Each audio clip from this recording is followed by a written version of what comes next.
pourquoi Dieu il a fait l'homme libre si on risque d'aller en enfer? C'est vrai, s'il nous aime, pourquoi il a fait ça? Il pouvait nous faire direct parfait, alors que comme ça, tout le monde va au paradis, tout le monde est content.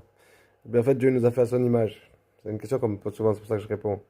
Une chose qu'un jour j'ai eu la grâce de voir et que c'était tellement beau à réaliser. Parce que Dieu, il est libre, il fait ce qu'il veut, donc il nous a fait comme lui, libre de faire ce qu'on veut. On choisit le bien, on choisit le mal, on choisit. Et en fait, la puissance de ce choix, ça donne la valeur de l'amour. C'est-à-dire que tu as un homme et une femme, ils sont mariés, et au bout d'un temps, de 40 ans d'épreuve, de supporter le caractère de l'autre, de se pardonner, de quand c'est dur, on se divise pas, mais en fait, on se réunit quand même, on se pardonne et on va plus loin ensemble. Ça fait qu'au bout de 40, 50 ans de relation, et bien d'un coup, tu te retournes en arrière avec ta femme, avec ton homme, et tu dis, waouh, tu as vu ce qu'on a traversé, Mémine, tu as vu ce qu'on a traversé, mon chéri. Oui, on a vécu tellement d'épreuves, on a fait 6 enfants.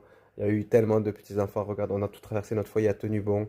Et on s'aime encore plus fort qu'avant parce qu'on s'est toujours pardonné. Il est écrit dans la Bible que celui qui on pardonne beaucoup, il aime beaucoup. Et c'est logique. Parce que c'est ça qui fait la puissance de l'amour. C'est parce qu'on est libre de choisir d'être fidèle ou pas. Tu choisis de rester avec quelqu'un alors que tout est dur, que des fois il fait des erreurs, que des fois il fait pas bien ou elle fait pas bien. Et malgré tout, tu restes. Ben waouh, ça donne une puissance à l'amour que tu n'aurais pas pu savourer si l'autre n'était pas libre. C'est la même chose entre nous et Dieu. Pourquoi il nous a fait libres? Pour qu'on le choisisse ou pas, qu'on choisisse ça, ses voies ou pas. Il a dit, voici, j'ai mis devant vous le chemin de la vie et de la mort. Choisissez la vie afin de vivre. Donc, il nous a donné le choix. Et à cause de cette liberté de choix, il saura si on l'aime vraiment ou pas. Parce qu'on est libre de ne pas le choisir. Et si on va à lui, alors que le monde, il veut t'amener loin de lui, mais il saura que waouh, tu veux vraiment être dans son royaume.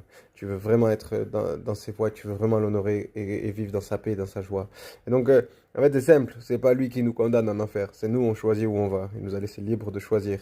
Si tu veux faire ta vie proche de Dieu, vraiment proche, avec une vraie sincérité de cœur et que tu le cherches réellement, alors là, tu passeras l'éternité auprès de lui. Mais si tu veux faire ta vie loin de Dieu, que tu t'en fiches de lui, que tu veux faire ta vie loin de lui, ben tu feras ta vie loin de lui, mais pour l'éternité. C'est ton choix.